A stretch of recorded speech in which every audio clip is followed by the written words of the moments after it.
Welcome to Speaking with Simon Tule. Today I'm talking to you about planning for greatness. Greatness is what we are all created and fashioned to be on earth. The only difference may be our individual levels of greatness, but we're all created to be great. God did not create anybody to be small. And you must have understood that from my past productions on unleashing purpose through greatness, unleashing greatness through purpose. And I illustrated how the purpose of the broom cannot be undermined by the purpose of the BMW. As beautiful as the BMW is, it cannot serve the purpose of the broom. And considering the fact that we've explored purpose as a quintessential tool in unleashing greatness, it is not just the only principle, but the first and prerequisite, which is why I'm taking you today on the next principle in unleashing greatness, which is planning. Planning, yes, I know you might have heard that word several times. Planning.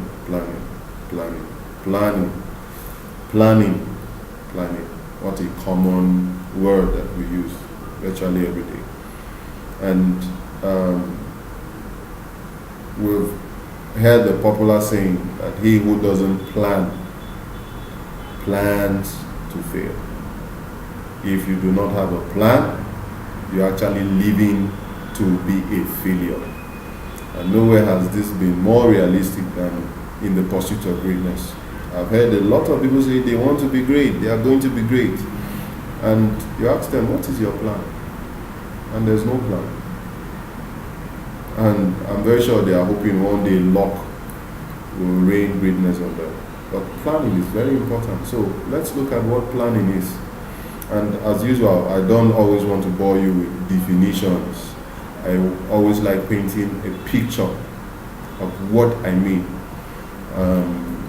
Like the popular saying, a picture speaks more than 1,000 words. So my description of planning will be what a car owner does before walking into an auto dealership to buy a car. What a couple does before going into a furniture shop to buy a particular set of chairs for the living room. A guy who walks into that auto dealer shop to just buy any type of car. He just walks in and says, okay, any type of car, I'll just buy.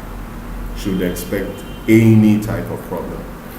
The same thing with a couple who walk into a furniture shop and buys any type of furniture should expect any type of problem.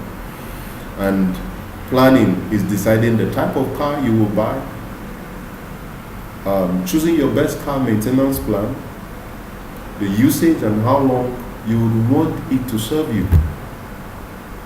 You should be able to know that before walking into an auto dealer shop to choose a particular car you want to buy. We all do that, most times.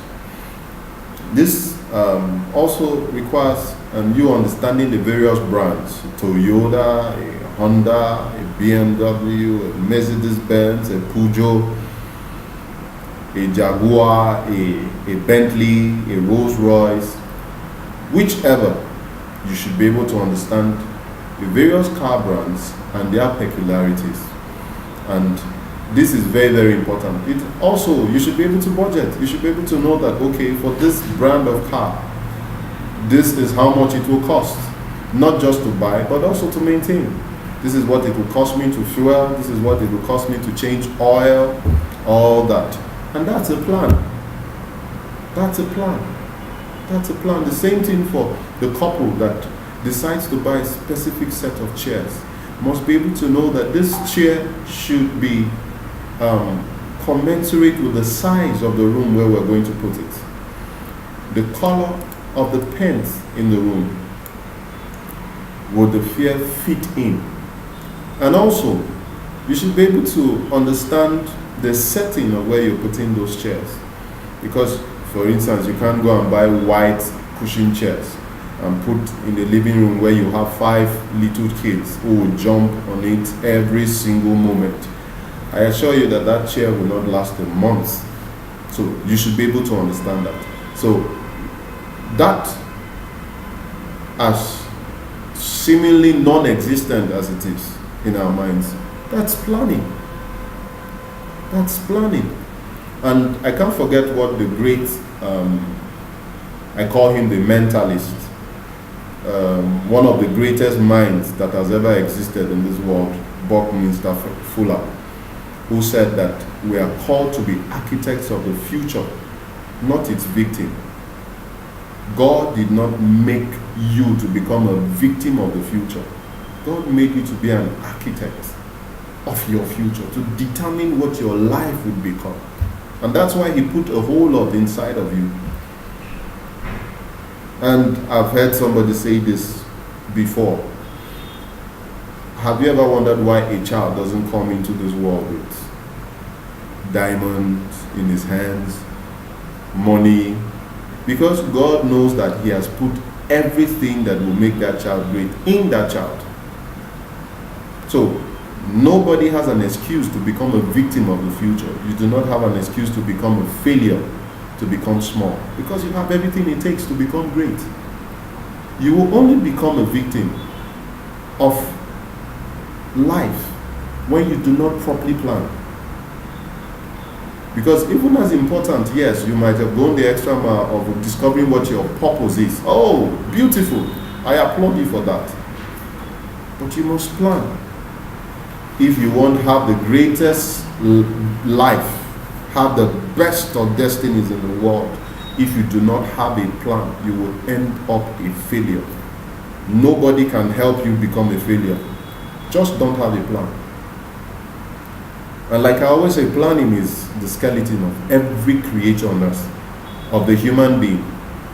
Particularly, the human being cannot live successfully without a plan. It is what holds our dreams together. It is what creates the path to your destination. So it is important to plan. You have discovered what you were created and fashioned for, then you must begin to explore how best to go about it. If you discover God wants you to be the world's best surgeon, then you must start on the road of being the best medical student there is. This involves loving mathematics, chemistry, biology, and the whole lot. Deciding to go the extra mile in studying. You will not study like every other person studies. You have to spend extra time reading. You have to do research. You have to put extra pressure on yourself. You have to plan. You have to have a reading plan. You have to go to the university. You have to do well in medical school. You have to excel. From that level, and you start thinking, okay, I've graduated, what do? I need to go for extra training. That is a plan.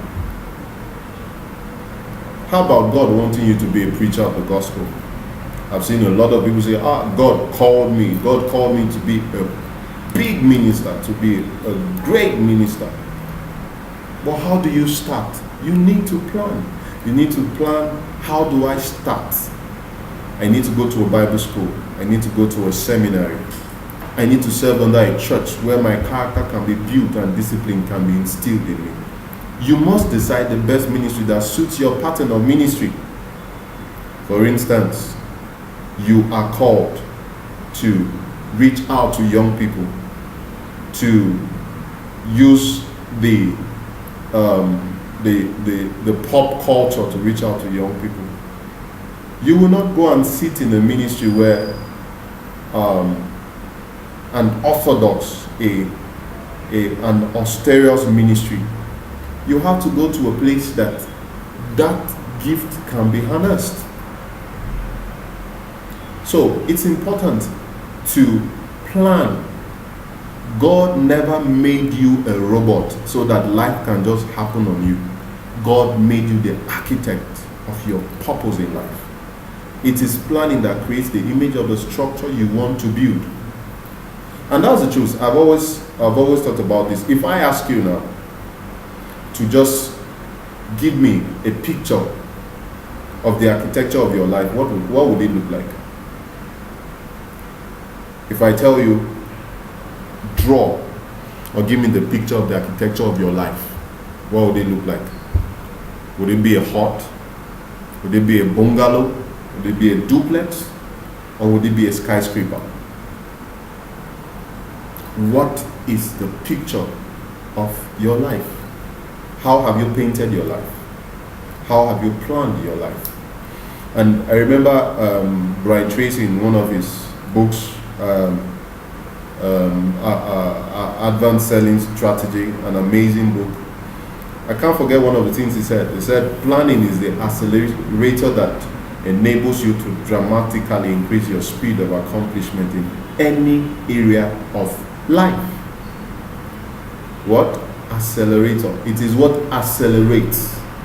It is what distinguishes you. It is what picks you out of the herd and makes you different, makes you outstanding.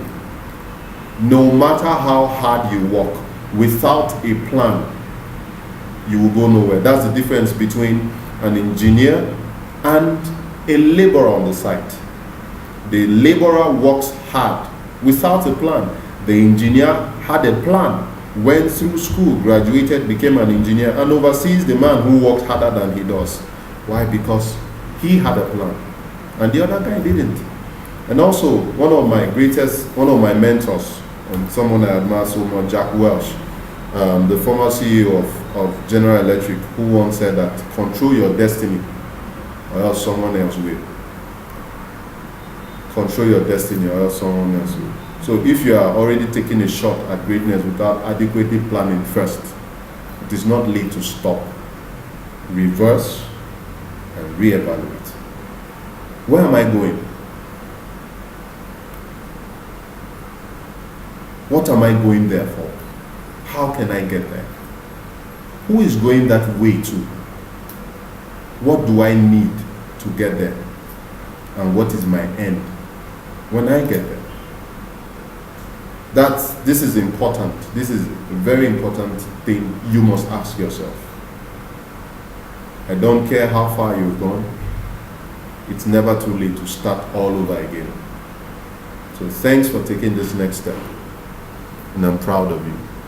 See you on the road of greatness. My name is Simon Tule, signing out.